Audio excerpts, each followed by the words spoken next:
Breaking news out of Washington. It is the 11th hour, but a deal seems within grasp. The government crisis may be ending. Look at the live shot, the Senate floor. Senators will be summoned to gather and vote, and the House is expected to vote next.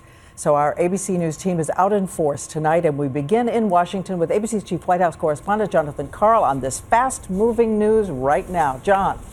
Well, Diane, we have a deal, but once again, they had to go to the brink before coming to agreement. The Senate is set to vote within the hour. The House shortly before midnight. The worst of the crisis is averted, but just barely.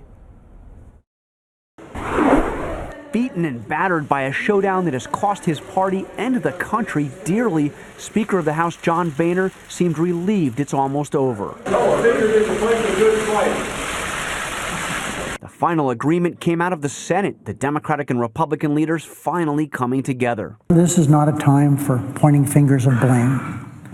This is a time of reconciliation. This has been a long, challenging few weeks for Congress and for the country. But just as Senate Republican leader Mitch McConnell was announcing the agreement, fellow Republican Ted Cruz, who more than any individual led the fight over Obamacare that triggered the shutdown, came to the cameras to denounce the compromise. The deal that has been cut provides no relief to the millions of Americans who are hurting because of Obamacare. For all the bluster, Cruz said he would not try to block the vote.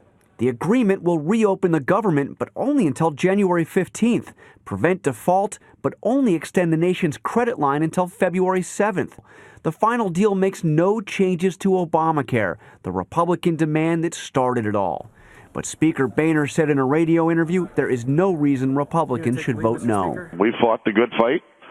We just didn't win. What did it accomplish? It delayed clinical trials for cancer research, curbed school lunch programs, put 800,000 federal workers out of work, and wreaked havoc on tourists and the business who depend on them. And the deal is only temporary. Could there be another crisis in 3 months when it runs out? Listen, we just can't do this anymore for the country. I think the American people are so tired of it, and rightly so.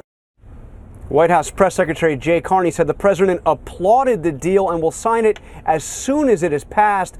But Diane, when asked, did the president win his showdown with Republicans, Carney said only, there are no winners here. And I think that is undoubtedly true. All right, John.